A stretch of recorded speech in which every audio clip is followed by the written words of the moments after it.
तो जो अपन चैप्टर पढ़ रहे हैं ना, पहले से स्टार्ट करते हैं। मैथमेटिकल मेथड नाम है चैप्टर का, मैथमेटिकल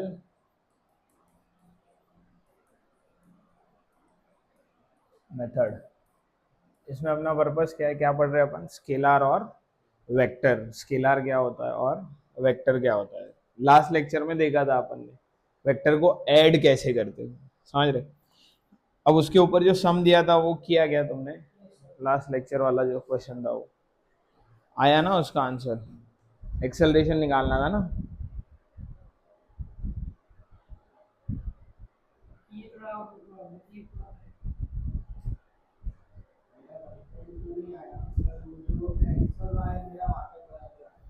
किधर तक, आर एक्स और आर वाई। बताओ क्या हो गया गलत इसमें, R X square R Y square.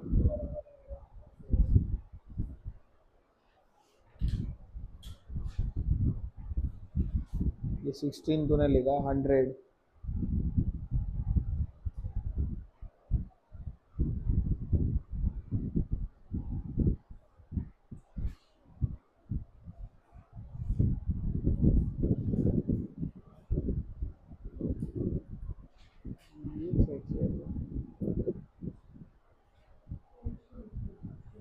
Two into,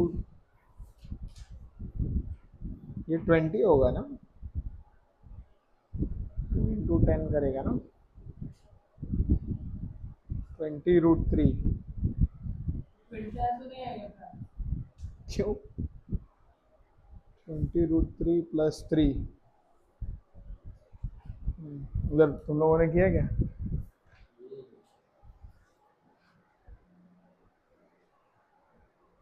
तूने भी,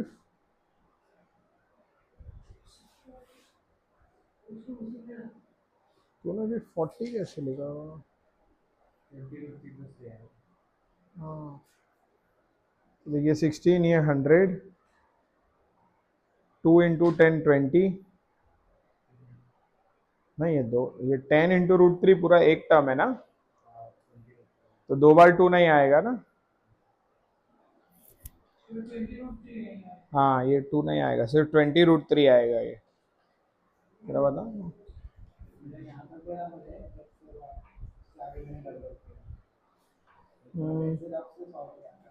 हाँ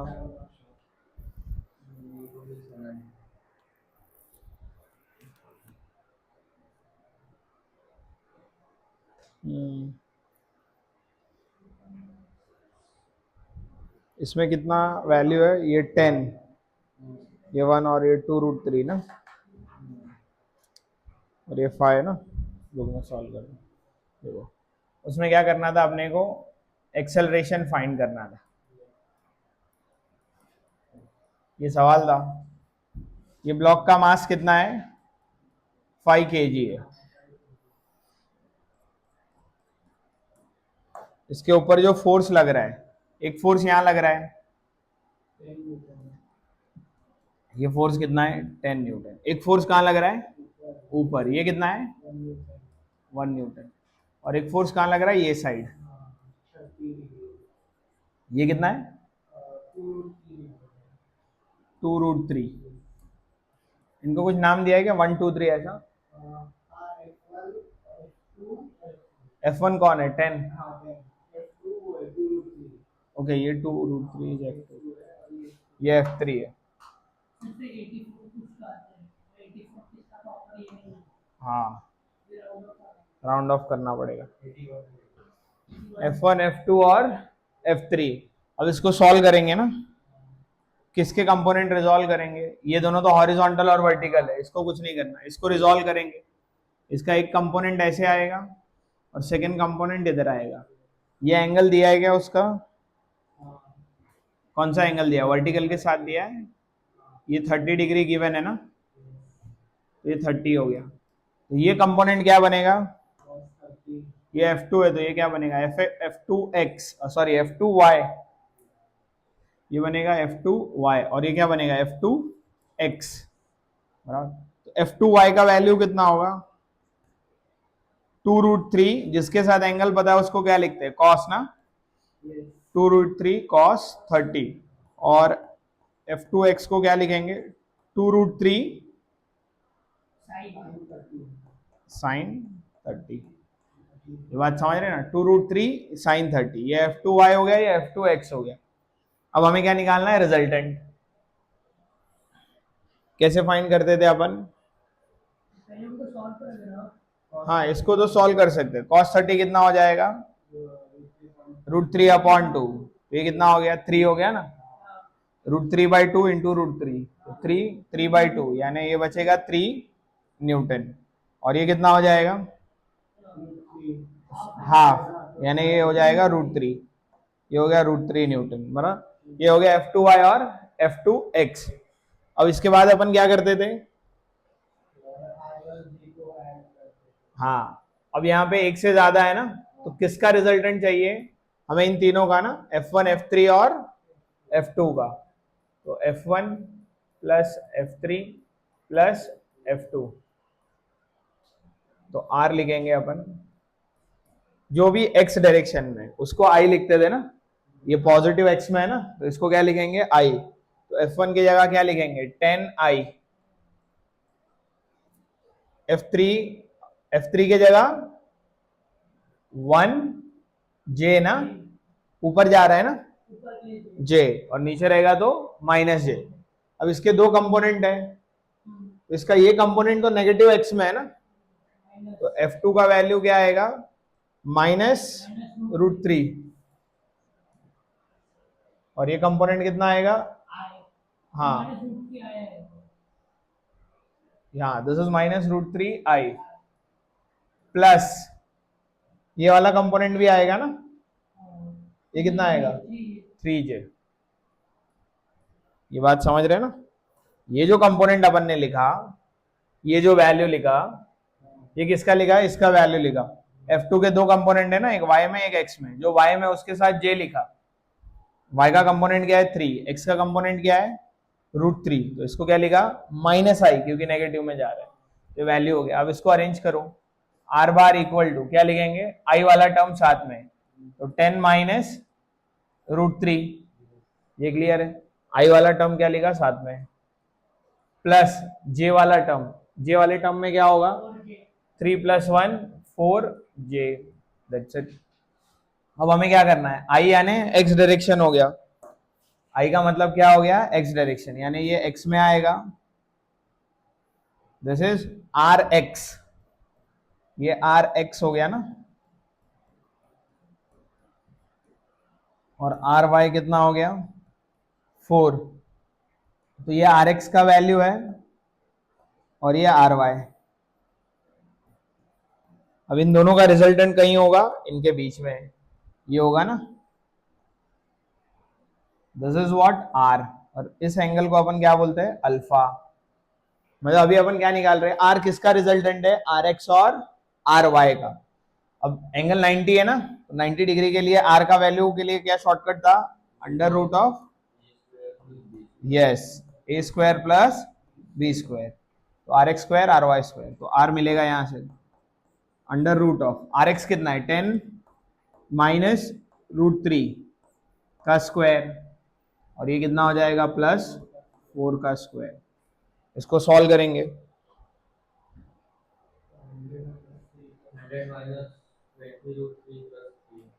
हाँ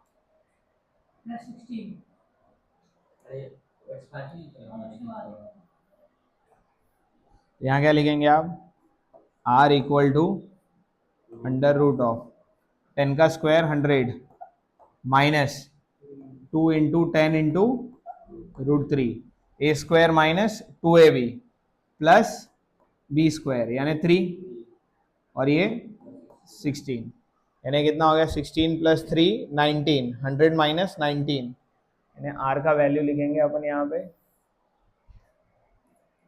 r इक्वल टू √, ये 100 और ये 19, 119 हो गया, -20 √3, √3 का वैल्यू मैंने आपको बताया था कितना होता है, यस 1.73, 1.732, बराबर। तो आर इक्वल टू कितना हो जाएगा, अंडर रूट ऑफ 119 माइनस, इसको करो मल्टीप्लाई, 34.6। हाँ ठीक है, 2 नहीं लिया ना तुमने, 2 ही डिजिट लिया ना, ठीक है।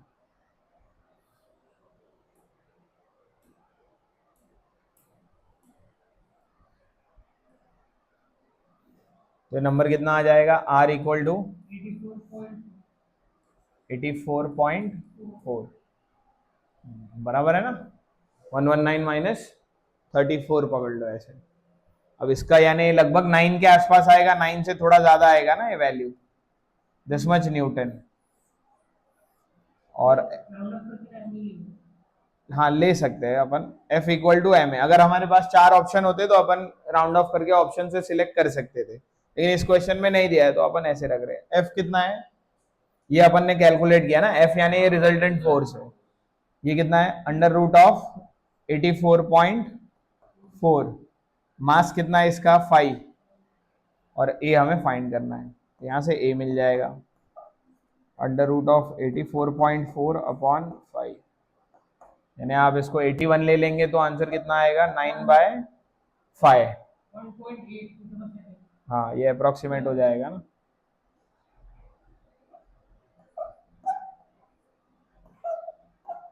कितना आएगा, 1.8।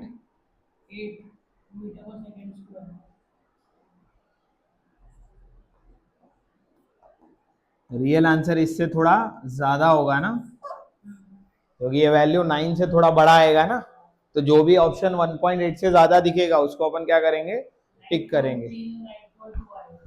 हाँ ये वैल्यू ना, हाँ तो उस हिसाब से यानी 1.8 से थोड़ा स्लाइटली ज्यादा आंसर होना चाहिए। हाँ लिखो इसको।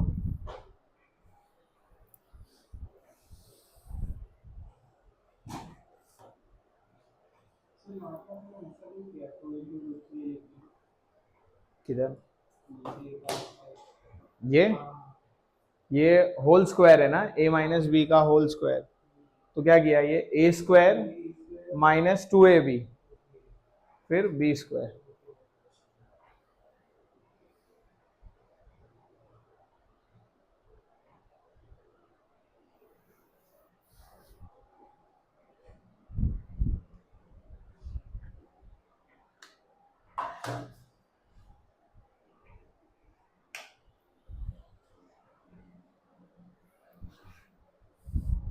लिखो इसको।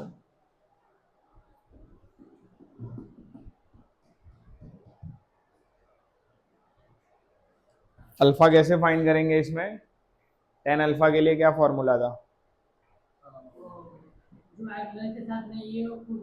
हाँ हाँ, उसके साथ क्या लिखते थे, हाँ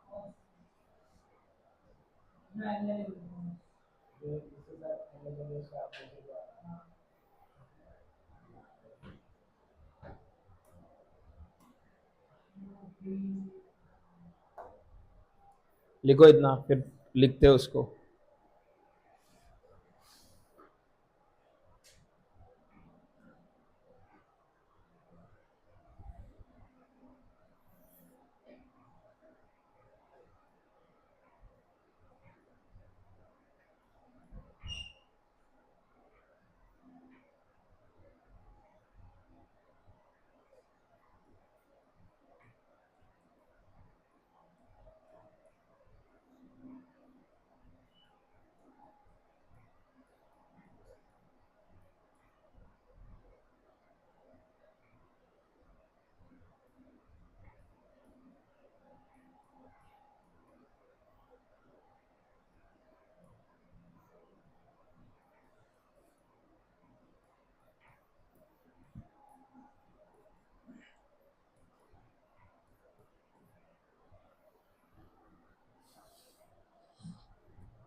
हाँ वो लिख लेंगे।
हो गया। देखो, ये जैसे अपन ने दो वेक्टर का एडिशन देखा ना, वैसे ही दो वेक्टर को सब्ट्रैक्ट कैसे करना है, आज वो मेन पर्पस है अपना सीखना, how to subtract two vector. Addition में क्या करना होता है, रिजल्टेंट फाइंड करना है और एंगल फाइंड करना है, बराबर। ये एंगल आप फाइंड करेंगे R Y upon R X. R Y कितना है अपना इधर 10 - 4, और ये कितना है 10 - √3। ये कर लेते चाहिए तो ये आप कर लेना, ठीक है। 10 अल्फा, आर वाई का वैल्यू इज 4 और आर एक्स का वैल्यू, अगर आप इसको और थोड़ा सिंप्लीफाई करोगे तो अपने को √3 का वैल्यू पता है ना 1.732 है, तो मैं यहाँ लिख देता हूँ 10 - 1.73। तो जो भी नंबर आएगा, ठीक है, एग्जैक्ट एंगल नहीं आएगा कि अपन वैल्यू बता पाए, लेकिन ये जो सब्ट्रैक्ट और डिवाइड करके जो नंबर आ रहा है इतने पे आंसर छोड़ देना। कितना, ये नीचे 4/8.27, यानी लगभग 0.5 आएगा ना।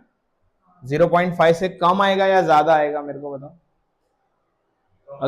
अगर ये 8 होता तो 0.5 आता ना, ये नंबर 8 से ज्यादा है ना, डिनोमिनेटर बड़ा है, तो एक्चुअल वैल्यू 0.5 से कम आएगा, ठीक है। ये जज करने भी आना चाहिए अपने को, ये नंबर कितने से बड़ा या कितने से कम होगा, ठीक है।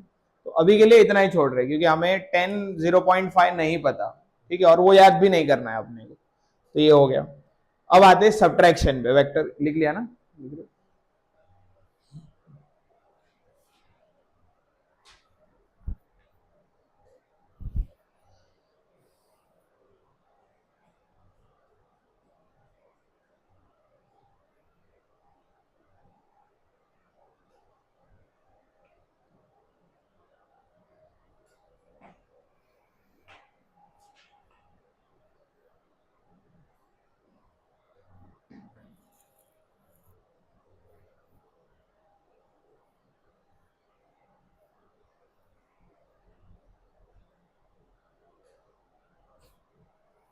देखो अपन ने एक देखा था कि दो वेक्टर को ऐड करने के लिए कौन सा लॉ यूज होता है, parallelogram law of vector addition. दो से ज्यादा वेक्टर है तो अपन क्या करते हैं, उनके कंपोनेंट रिजॉल्व करते हैं और उसको आई जे के फॉर्मेट में लिखते हैं, बराबर। और फिर फाइनली एक आई और जे वाला टर्म आएगा।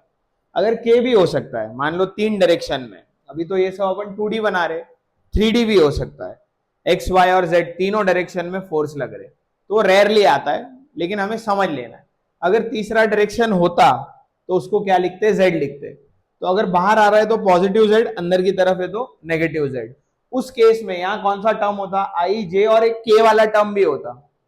देखो पहले अपन इसमें क्या कर रहे हैं, रिजल्टेंट अपन लिख रहे हैं, एक से ज्यादा मतलब दो से ज्यादा वेक्टर है तो उनको रिजोल्व कर रहे हैं अपन एक्स और वाई में, जिससे फाइनल जो आर का एक्सप्रेशन आएगा ना उसमें आई और जे ही आएगा, क्योंकि या तो एक्स के टर्म में होगा या तो वाई में।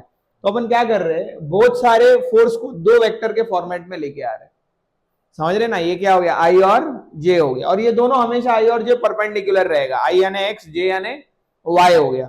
तो ये जब भी दो वेक्टर परपेंडिकुलर रहेंगे तो अपन ऐसे लिख सकते हैं। ये बात क्लियर है। अगर 3 डायमेंशनल होता, मान लो इस बॉडी के ऊपर इस ब्लॉक की जगह क्यूब दिया रहता, ऐसे सवाल होता शायद, समझ, ध्यान देना इसमें। एक फोर्स मान लो यहां लग रहा है, एक फोर्स यहां लग रहा है और एक फोर्स शायद यहां लग रहा है। तो ये एक्स डायरेक्शन हो गया, ये वाई हो गया। मान लो ये F1 इक्वल टू 3 न्यूटन है, ये F2 इक्वल टू 4 न्यूटन है और ये F3 इक्वल टू 5 न्यूटन है। समझ रहे क्या? अब ये 3 डायमेंशनल हो गया, ये एक्स में, ये वाई में, जेड में। साइड में आपको ऐसे बता देगा कौन सा एक्सिस एक्स वाई जेड है, ऐसे लिखा रहेगा। ये एक्स है, ये वाई है और ये एक्सिस जेड है। अगर ऐसे होता तो अपन क्या लिखते हैं यहाँ पे, आर का वैल्यू कैसे लिखते हैं? आर इक्वल टू लिखते हैं 3i plus 4j plus 5k। ये रिजल्टेंट आ गया। अब इस रिजल्टेंट का वैल्यू कैसे फाइंड करेंगे? आर इक्वल टू, तीनों ही परपेंडिकुलर है ना एक्स वाई जेड डायरेक्शन में, तो 3 square plus 4 square plus 5 square. समझ रहे इसको? अगर ये होता, ये आता नहीं है, आया तो कोई बहुत बड़ा बात नहीं है, अपन बहुत इजीली कर सकते। जैसे 2 डायमेंशन के लिए कर रहे हैं आई जे, वैसे ही किसके लिए कर सकते हैं, के लिए भी अपन ये कर सकते हैं। ठीक है, तो इसको एज अ एग्जाम्पल कहीं लिख लो।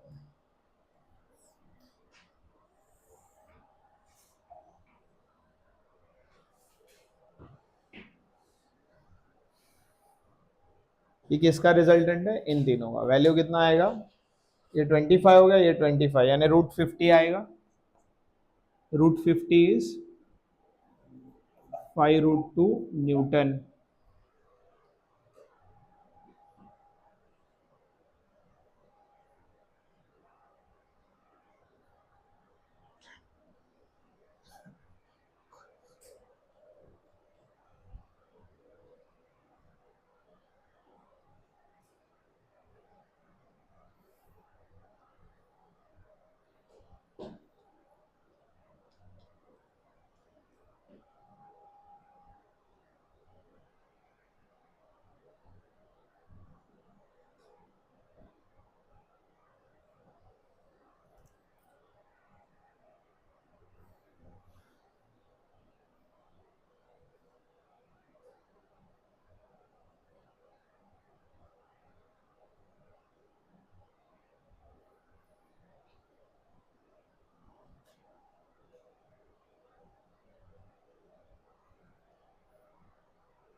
लिखा?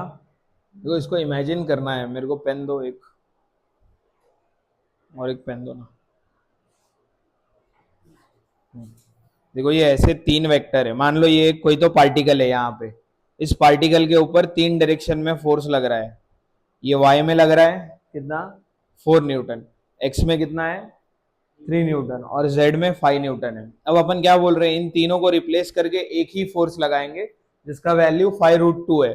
वो कहाँ लगाएंगे? यहाँ पे कहीं। तो अब ये आता क्यों नहीं है ये समझो। एक और पेन दो।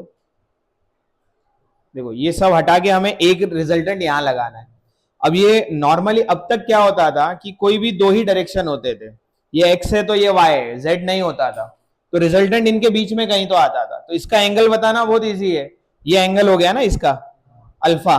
समझ में आ रहा है? लेकिन जब ये 3D में आएगा तो इसका एंगल बताना बहुत डिफिकल्ट हो जाएगा, क्योंकि तीनों एक्सिस के साथ उसका एंगल बनेगा। आप समझ रहे हैं ना? ये रिजल्टेंट ऐसे होगा। तो अब इस रिजल्टेंट का एंगल, 3 एंगल बताने पड़ेंगे ऐसे देखने जाओ तो आपको, ये एक्सिस के साथ, फिर इधर इसके साथ और इधर इसके साथ। इसलिए ये वाला पार्ट आता नहीं है। समझ में आ रहा है ना? 3 एंगल बताने। तो नॉर्मली क्या रहेगा, 2D ही रहेगा, या तो ये दोनों प्लेन हो सकता है एक्स और जेड, तो इसका रिजल्टेंट यहाँ आएगा। तो इसका एंगल अपन बहुत इजीली बता सकते हैं tan अल्फा वाले फॉर्मूले से। समझ गए ना? इसका एंगल नहीं बता, हाँ इसका एंगल बता सकते हैं अपन, लेकिन वो है नहीं अपने इसमें, क्योंकि एक्स वाई जेड का फिर प्रोजेक्शन लेके करना होता है। मैं बताऊंगा ये जब अपन डॉट प्रोडक्ट पढ़ेंगे ना तब। ये हो गया क्या?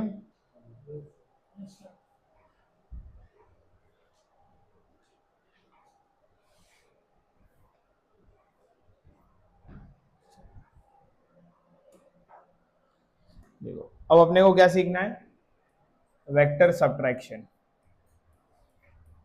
वेक्टर सब्ट्रैक्शन, ये मेन पर्पस है अपना सीखना। ये समझने के लिए हमें एक वेक्टर को समझना पड़ेगा, जिस वेक्टर का नाम है नेगेटिव वेक्टर। नेगेटिव वेक्टर ये क्या होता है, नेगेटिव वेक्टर का मतलब क्या है समझना। अगर ये वेक्टर ए है तो इसका नेगेटिव वेक्टर इससे 180 डिग्री रिवर्स होगा, मतलब अपोजिट डायरेक्शन में होगा इससे। तो ये वेक्टर ए है तो यहां क्या होगा, नेगेटिव वेक्टर ऑफ ए। दोनों का मैग्नीट्यूड सेम होगा। अगर ये 10 न्यूटन है तो ये भी 10 न्यूटन ही होगा, बस डायरेक्शन क्या होगा, अपोजिट होगा। मैग्नीट्यूड यानी लेंथ, वेक्टर का लेंथ क्या रिप्रेजेंट करता है, मैग्नीट्यूड, यानी जितना इसका मैग्नीट्यूड है उतना ही इसका मैग्नीट्यूड है। दोनों का मैग्नीट्यूड क्या है, सेम है। अगर इसके मैग्नीट्यूड को अपन x बोल रहे हैं तो इसका मैग्नीट्यूड भी क्या होगा, x होगा। ठीक है। नेगेटिव वेक्टर का मतलब क्या है, एग्जैक्ट अपोजिट डायरेक्शन में। किसी भी वेक्टर का उसके नेगेटिव वेक्टर के साथ एंगल कितना होगा, 180 डिग्री होगा ना। किसी भी वेक्टर का उसके नेगेटिव वेक्टर के साथ एंगल कितना होगा, 180 डिग्री, यानी ये एंगल कितना हो गया, 180 डिग्री। समझ रहे। अब समझना हमें क्या देखना है, सब्ट्रैक्शन ऑफ टू वेक्टर। अब करते कैसे सब्ट्रैक्शन, जरूरत कब पड़ेगा सब्ट्रैक्शन का वो आगे देखेंगे, पहले सीख लेते सब्ट्रैक्ट करते कैसे।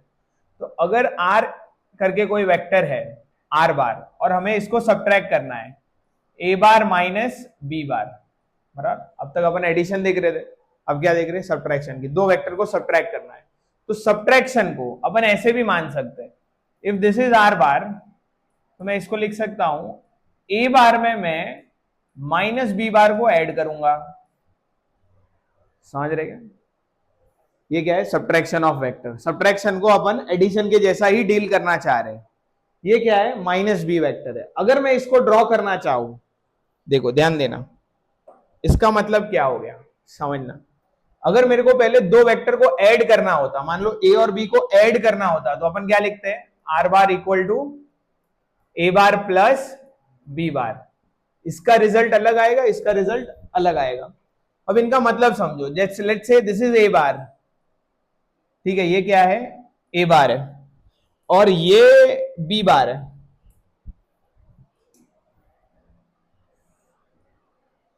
ये बी बार है, बराबर। ये ए बार और बी बार हो गया और ये इनके बीच का एंगल थीटा हो गया, बराबर। अगर मेरे को दोनों को ऐड करना होता तो मैं ये फॉर्मूला यूज करता। इधर फॉर्मूला क्या है, R equal to under root of A square plus B square plus 2ab cos theta, बराबर।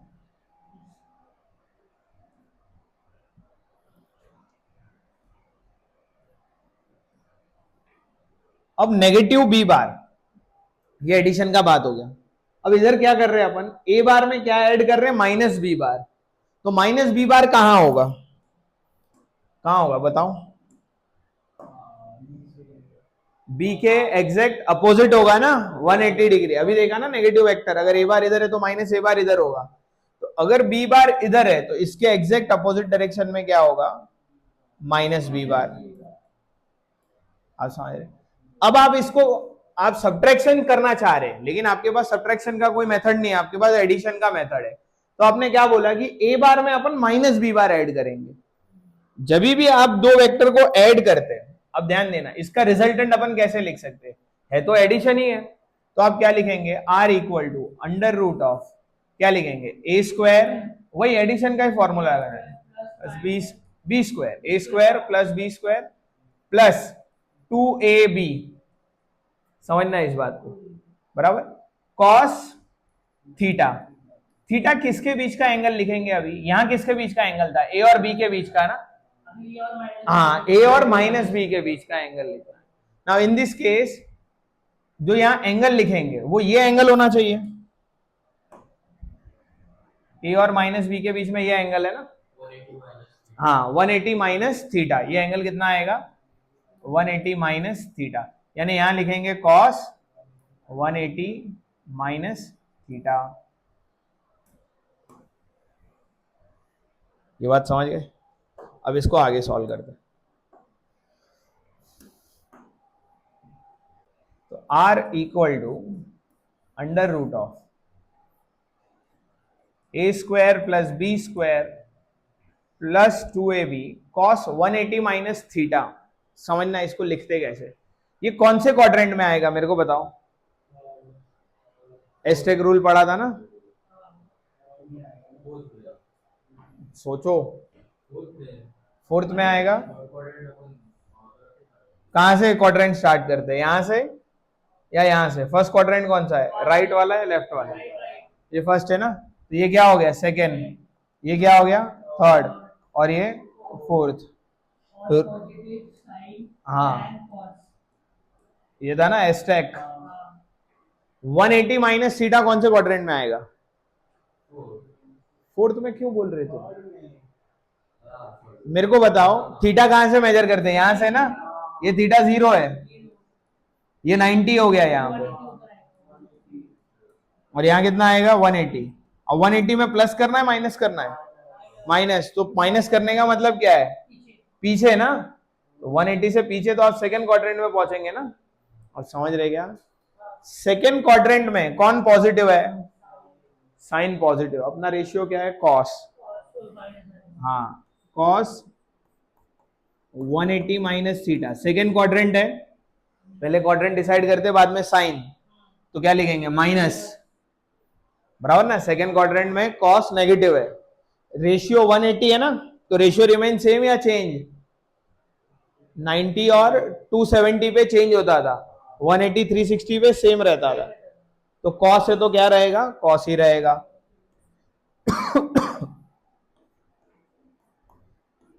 आप समझे क्या? यानी cos 180 minus theta can be written as minus cos theta. तो आप इस पूरे इसके जगह cos 180 माइनस थीटा की जगह क्या लिखेंगे, माइनस cos थीटा। यानी यहां माइनस, हाँ प्लस है ना, 2ab cos थीटा। हाँ ये पूरा ये माइनस cos थीटा आएगा, इससे मल्टीप्लाई होगा, ये रिजल्ट आएगा। ये बात समझ रहे क्या? ये किसका फॉर्मूला है, जब दो वेक्टर को सबट्रैक्ट करना है तो। अब देखो इसमें खास बात क्या है,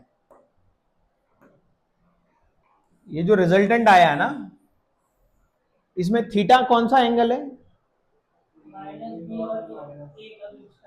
हाँ ये नहीं है, थीटा तो अभी भी ए और बी के बीच का एंगल है ना, ए और माइनस बी के बीच का एंगल 180 माइनस थीटा है। आप ये बात समझ रहे ना, ये मिस्टेक नहीं करना, ये सॉल्व हो के आ गया, अपन ने सॉल्व करते वक्त लिखा ए और माइनस बी के बीच का एंगल, लेकिन बाद में मैथमेटिक्स से सॉल्व होके ये क्या हो गया, थीटा ही हो गया। तो थीटा की हाँ माइनस 2ab cos थीटा।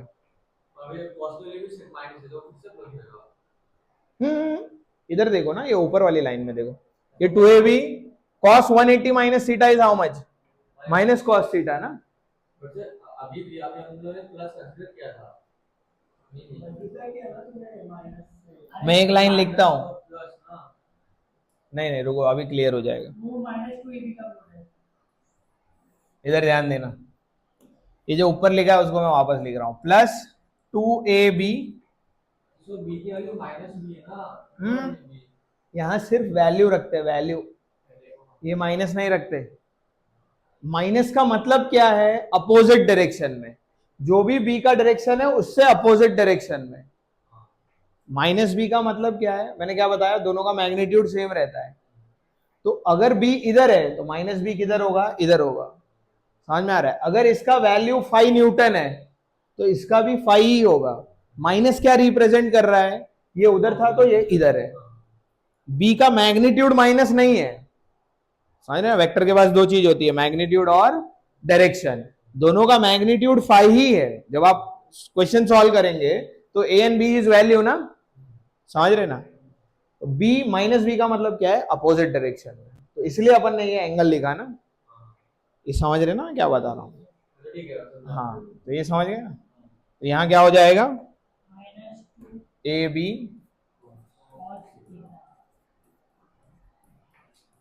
तो कहने का मतलब क्या है, जब भी अपन दो वेक्टर को सब्ट्रैक्ट करेंगे तो फॉर्मूला ये है, A square plus B square minus 2ab cos theta. Theta is angle between A and B.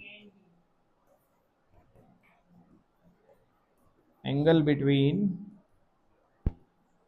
Vector A bar and B bar, minus B bar के बीच का एंगल नहीं है, बराबर. ये दिमाग में रखना है. अब सेम स्टोरी, ये किसका रिजल्टेंट है? ए और माइनस बी का रिजल्टेंट है. ए और प्लस बी का रिजल्टेंट कहां आएगा? ए और बी के बीच में आएगा. जैसे ए और ये रिजल्टेंट यहां आएगा, ये आर बार क्या होगा? ए बार प्लस बी बार होगा. हम अभी क्या फाइंड कर रहे हैं? इस एंगल को अपन अल्फा बोलते हैं, बराबर. ये अल्फा के लिए हमारे पास फॉर्मूला भी है. ये किसका रिजल्टेंट है? ए और माइनस बी का. ये ए और माइनस बी के बीच में कहीं तो होगा. कौन सा कलर रखूं? ये कहीं तो यहां होगा. This is A bar minus B bar, और इस एंगल को भी अपन अल्फा ही बोलते हैं. आप अप्रोच समझ लेना, अलग अलग लेटर लिखूंगा कंफ्यूज होंगे. अब यहां पे भी आप टेन अल्फा फाइंड कर सकते हैं. कैसे फाइंड करेंगे?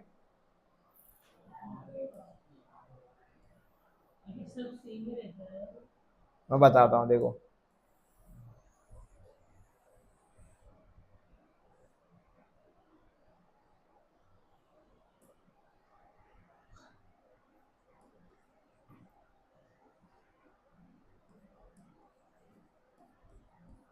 टेन अल्फा कैसे लिखेंगे अपन? इधर टेन अल्फा का क्या फॉर्मूला था? ये किसके साथ एंगल है? ए. तो आप क्या लिखते थे? B sine theta. यहां पे भी ये एंगल किसके साथ है? ए. तो आप क्या लिखेंगे? नहीं नहीं, प्लस में बी, क्योंकि नंबर है सिर्फ. B sine theta upon A minus कर देने का यहां बी कॉस थीटा. ये बात समझ रहे? B sine theta upon A minus B cos theta. उस फॉर्मूले में क्या था? यहां पे टेन अल्फा की जगह पे प्लस था. Tan alpha is B sine theta upon A plus B cos theta. बात एकदम दिमाग में रखनी है. तो मुद्दा दो ही पॉइंट का है. अगर दो वेक्टर को सब्ट्रैक्ट करेंगे तो हमें जो बातें याद रखनी है एक साथ यहां लिख देते हैं. जैसे मान लो मैं दो वेक्टर बनाऊं, ये ए बार ये बी बार, या इसको ए बार बोल दो और इसको बी बार बोल दो, बराबर. ए और बी के बीच में एंगल कितना है? थीटा. ये एंगल थीटा है, बराबर. इन दोनों का रिजल्टेंट कहां आएगा? यहां कहीं तो. ये किसका रिजल्टेंट है? A bar plus B bar. इसका फॉर्मूला क्या है? R equal to under root of A square plus B square plus 2ab cos theta. अगर अपन एंगल अल्फा फाइंड करना चाहे तो टेन अल्फा क्या लिखेंगे? अल्फा किसके साथ एंगल लिख रहे हैं? अपन नॉर्मली यही वाला एंगल लिखते हैं, ये अल्फा हो गया. तो क्या लिखेंगे इसमें? यस, बी साइन थीटा ए प्लस बी कॉस थीटा, बराबर. अब सब्ट्रैक्शन का बात करते हैं. ये रिजल्टेंट हो गया. अब हमें सब्ट्रैक्ट करना है ए बार माइनस बी बार. तो ये बी बार है, अगर ये मान लो 5 न्यूटन है तो ये भी 5 न्यूटन होगा, लेकिन अपोजिट डायरेक्शन में.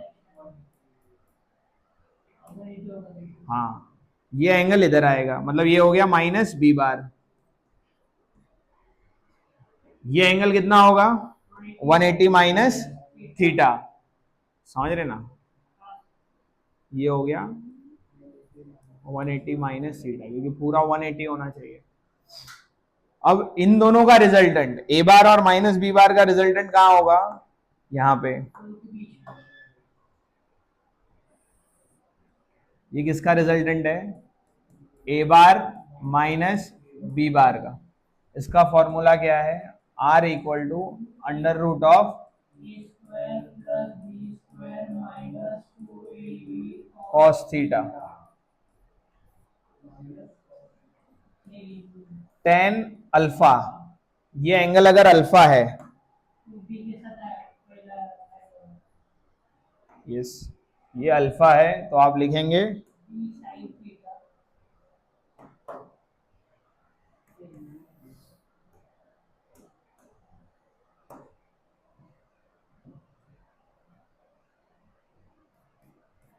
B sine theta upon A minus B cos theta. बस इतनी सी बात अपने को दिमाग में रखनी है, समझ में? ये सब आया कैसे, वो अपन ने यहाँ देखा, बराबर। ये सब उसके पीछे का लॉजिक है। यही वाला डायग्राम मैंने यहाँ बनाया है पीछे, यही सेम डायग्राम किधर बनाया, इधर। बस अभी एंगल मैंने दूर दूर ले लिया ताकि डायग्राम क्लीन हो जाए। अब मैं ये डायग्राम को मिटा दे रहा हूँ, ठीक है? लिखना क्या है तुमको वो रखते हैं अपन। ये पीछे है ना अपने पास ये डायग्राम।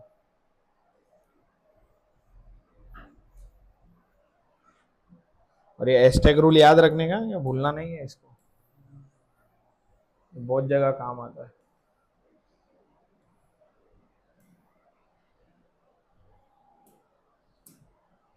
अब देखो, ये जो अपन ने वेक्टर सब्ट्रैक्शन पढ़ा ना, ये यूज कहाँ होता है?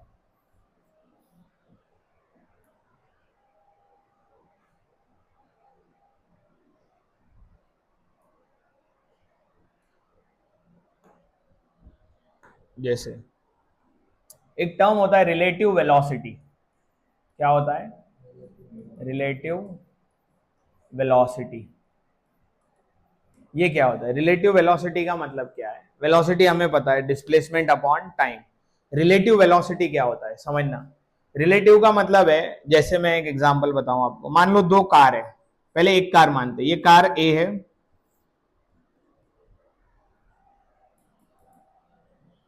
बराबर। ये कार ए हो गया, और ये ऑब्जर्वर है। ये कौन है? ऑब्जर्वर है।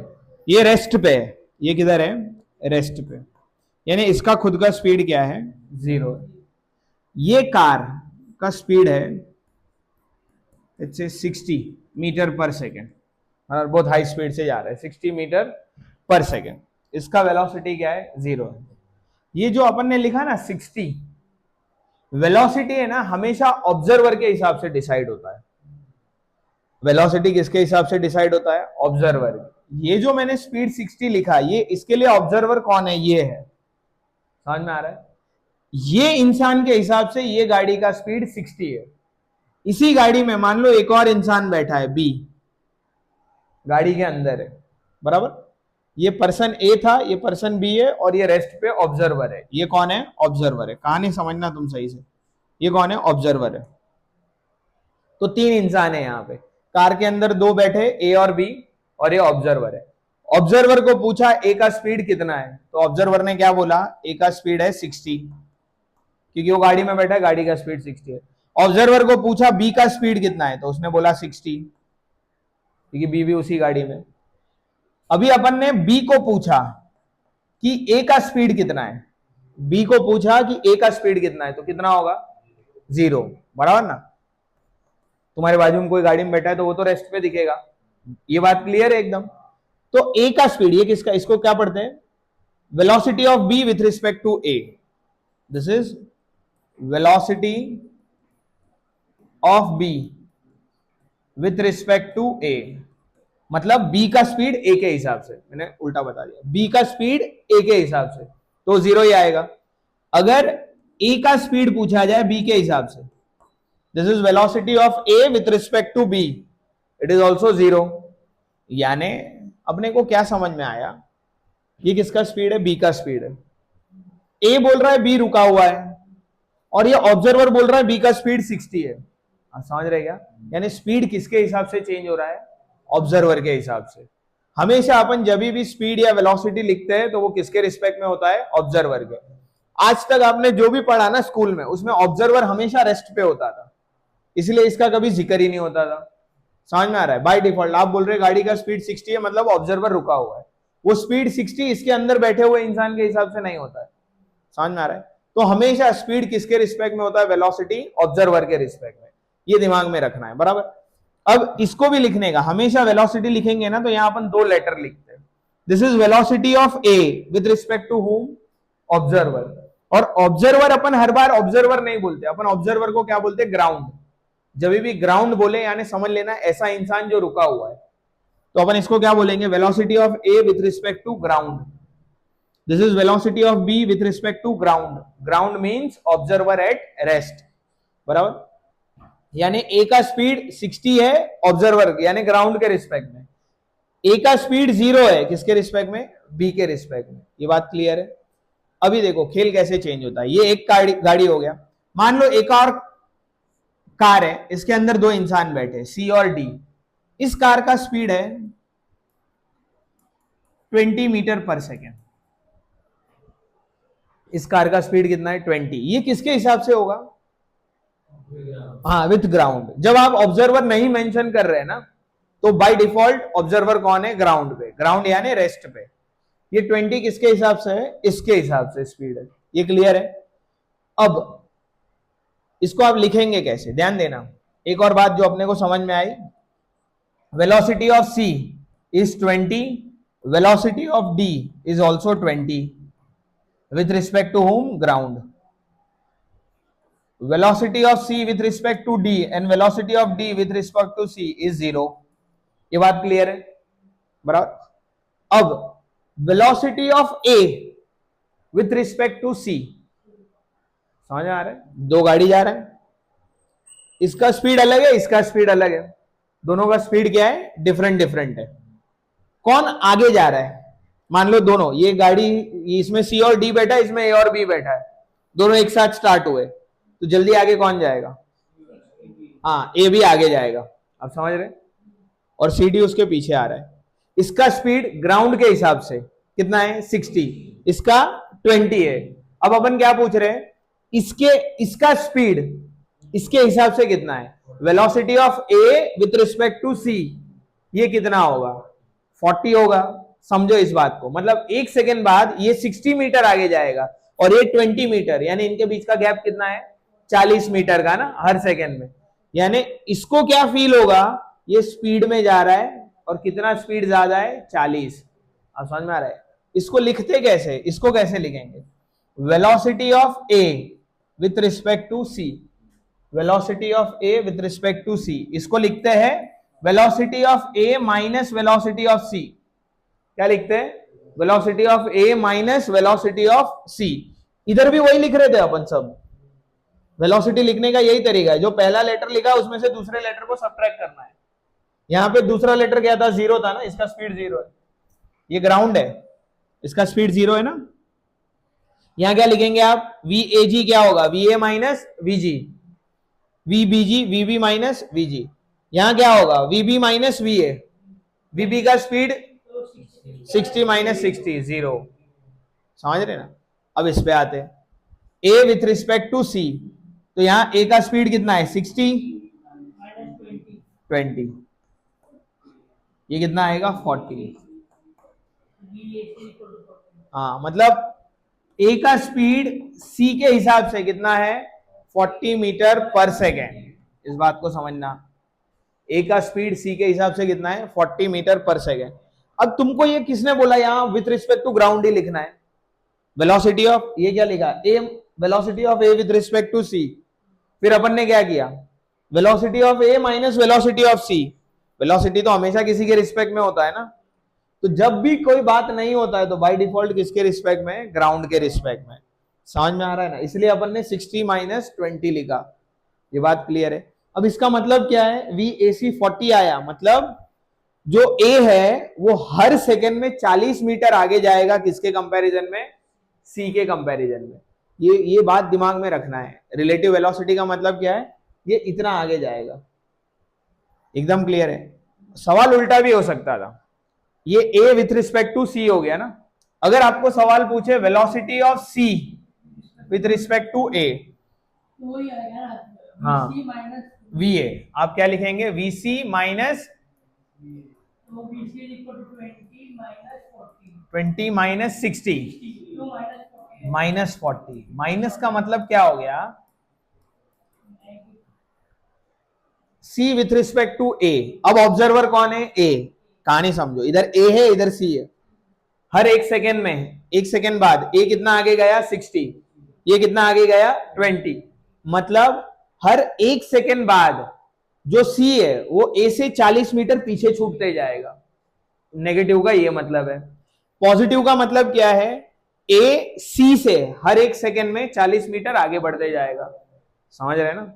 बाय डिफॉल्ट जो अपन ने यहां साइन कन्वेंशन लिया है वो ये लिया है कि अगर इधर जा रहा है तो पॉजिटिव और ये साइड जा रहा है तो नेगेटिव, क्योंकि ये पॉजिटिव एक्स एक्सिस है, ये नेगेटिव एक्स एक्सिस है।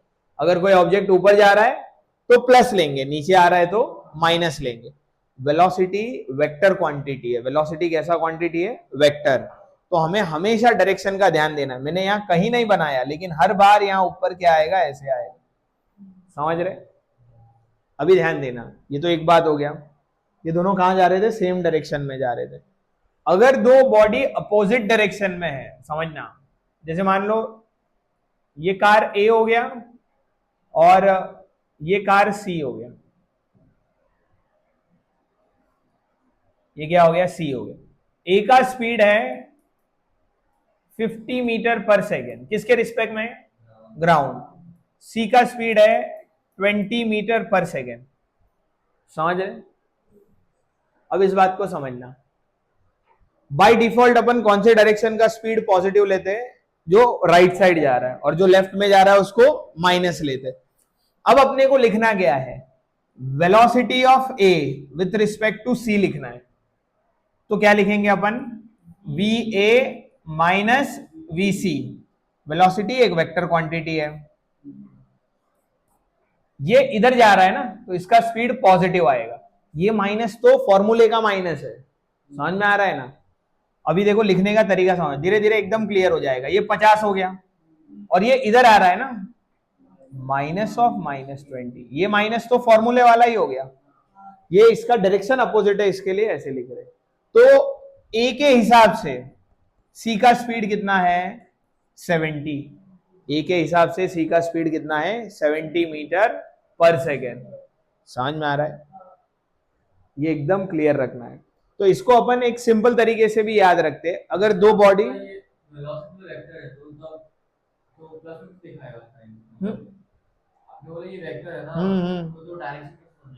समझेगा ना अपने को। अपन ने देखो अपना आंसर प्लस में आया ना 70, इस बात को समझना।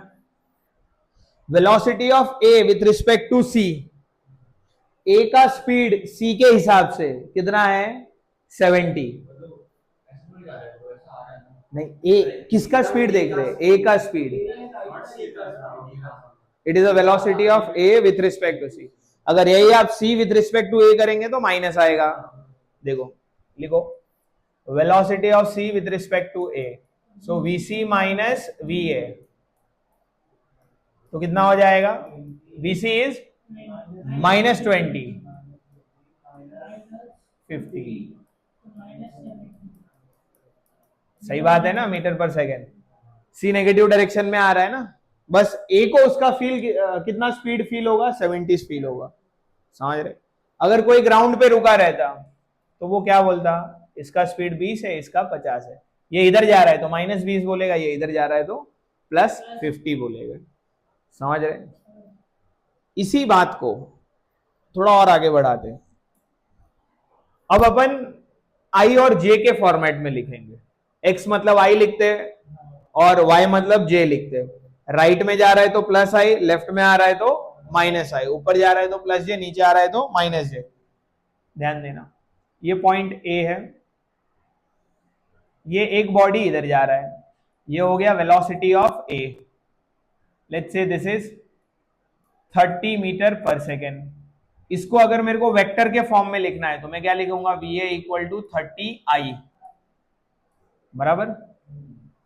एक और बॉडी है, मान लो वो यहां जा रहा है, ये बॉडी बी है, इसका स्पीड क्या लिखेंगे, velocity of B is let's say 40j बराबर। और ये नीचे आ रहा है तो यहां क्या लिखेंगे, माइनस। ठीक है। अभी ध्यान देना, अब अपने को क्या लिखना है, velocity of A with respect to B. A का स्पीड बी के हिसाब से, मतलब दो बॉडी है, एक बॉडी इधर जा रहा है ए, बी इधर जा रहा है। अब हम किसका स्पीड देखना चाह रहे हैं, ए का, किसके हिसाब से, बी के हिसाब से। तो इसको लिखेंगे कैसे, velocity of A with respect to B देखो अब ये वाली चीज जो लिखूंगा ना ये फील नहीं होगी। अब तक आपको फील हो रहा था ना कि प्लस आ रहा है माइनस आ रहा है, इधर जा रहा है इधर जा रहा है। इस केस में अभी अपने को मैथमेटिकल अप्रोच रखना है। ये क्या लिखा, velocity of A with respect to B, तो क्या लिखू बोलो, V A minus V B. V A का डायरेक्शन, वी ए का वैल्यू कितना है 30 आई, 30 आई, ये माइनस है और ये माइनस 40 जे, यानी कितना हो गया 30 आई प्लस 40 जे। ये क्या हो गई, ए की स्पीड किसके हिसाब से, बी के हिसाब से। अगर आपको इसका सिर्फ मैग्नीट्यूड फाइंड करना हो, ये तो विथ डायरेक्शन है ना, अगर मैं इसको ड्रॉ करूं, देखो समझना इस बात को, ए किधर जा रहा है इधर जा रहा है, ये ए का स्पीड हो गया, ये बी का स्पीड हो गया, आप समझ रहे क्या। अब जो आपने ये निकाला ना ए विथ रिस्पेक्ट टू बी, ये भी पॉजिटिव है ये भी पॉजिटिव है, यानी कौन से क्वाड्रेंट में होगा, एक्स भी पॉजिटिव वाई भी पॉजिटिव, फर्स्ट क्वाड्रेंट में होगा।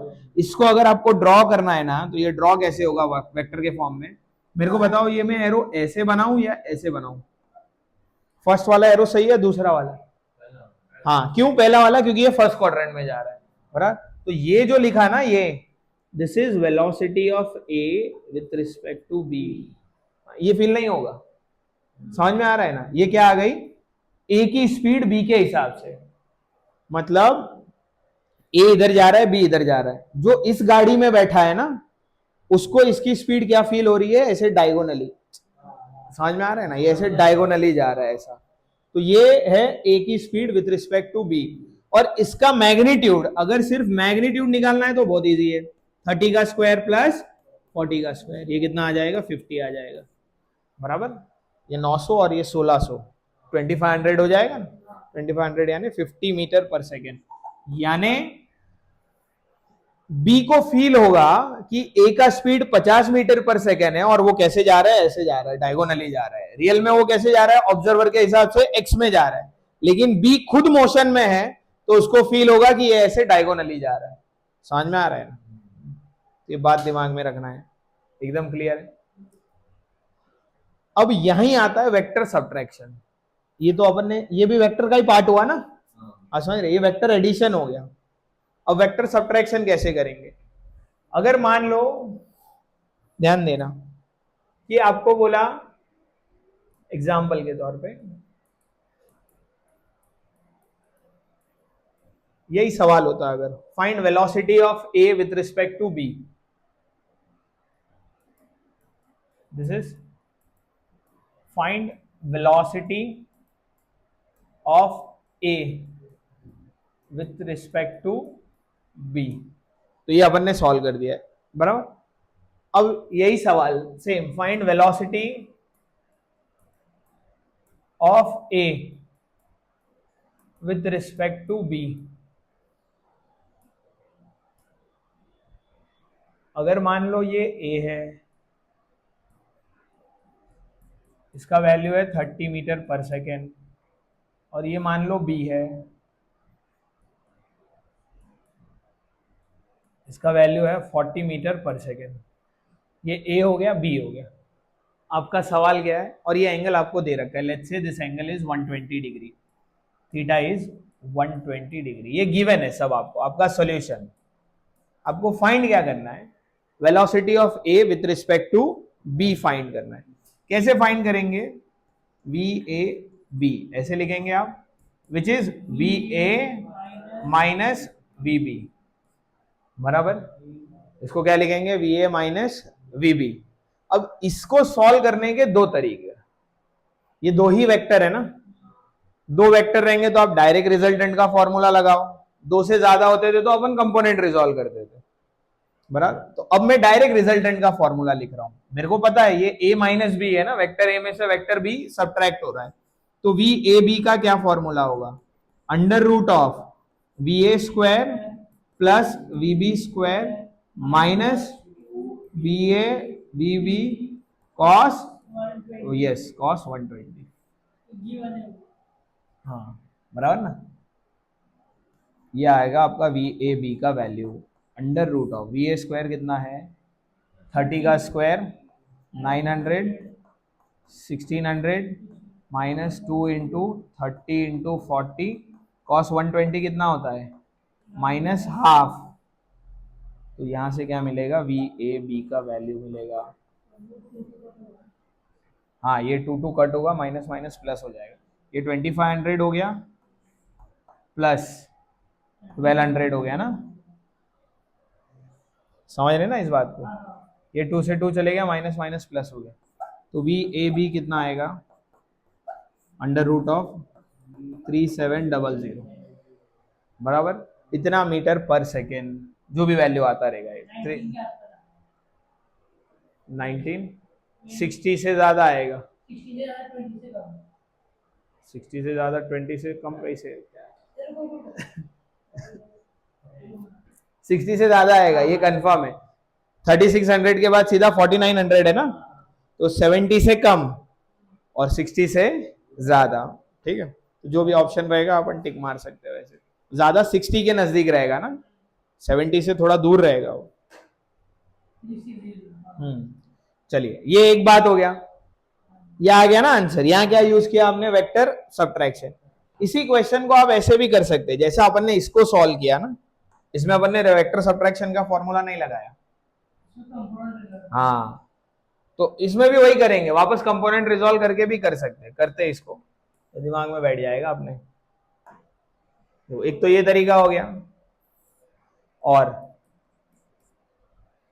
अब आपको क्या करना है, velocity of A with respect to B. तो आप क्या लिखेंगे, velocity of A minus velocity of B. A का वेलोसिटी 30 आई, ये सॉर्टेड है माइनस।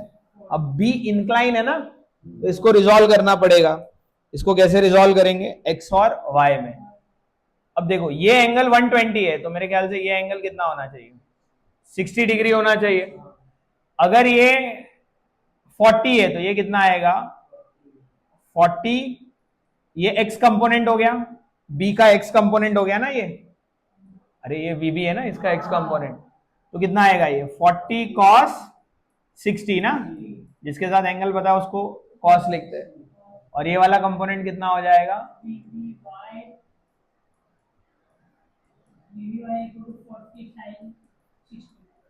यानी ये नंबर हो गया 20J, ऊपर जा रहा है ना।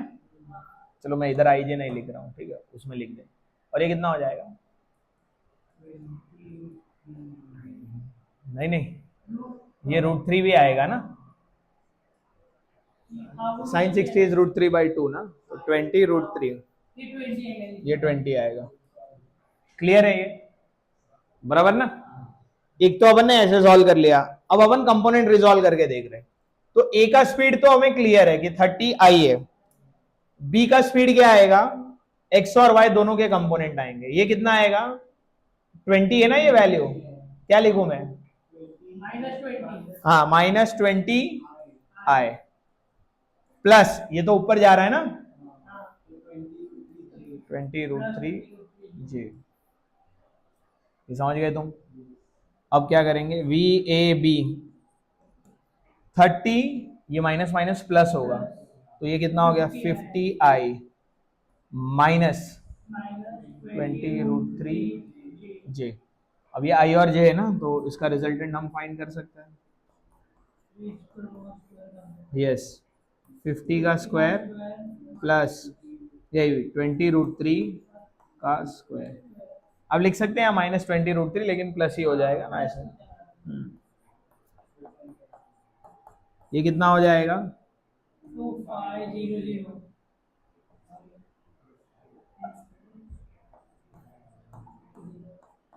ये कितना हो जाएगा 400 इंटू 3, तो 1200। ये भी तो उतना आना भी चाहिए ना 00। समझ रहे, चाहे आप ऐसे कर लो या यहां से कर लो कंपोनेंट रिजॉल्व करके, आंसर दोनों से क्या आएगा सेम आएगा। ये आपको डायरेक्ट फॉर्मूला याद है, ये मेथड कब लगेगा ये फॉर्मूला, जब दो ही वेक्टर है, दो से ज्यादा वेक्टर है तो आपको बाय डिफॉल्ट रिजॉल्व ही करने पड़ेंगे एक्स और वाई में। समझ में आ रहा है, तो दो में भी कर सकते हैं अपन, ऐसा नहीं कर सकते। क्लियर है, तो अपन कहां से लिखेंगे तो मैं आपको रिलेटिव समझा रहा था। हाँ, वेक्टर सब्ट्रैक्शन।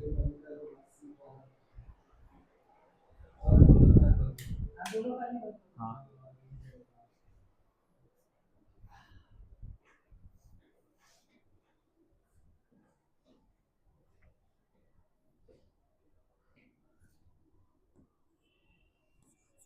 ये लिखते आओ हाँ आप।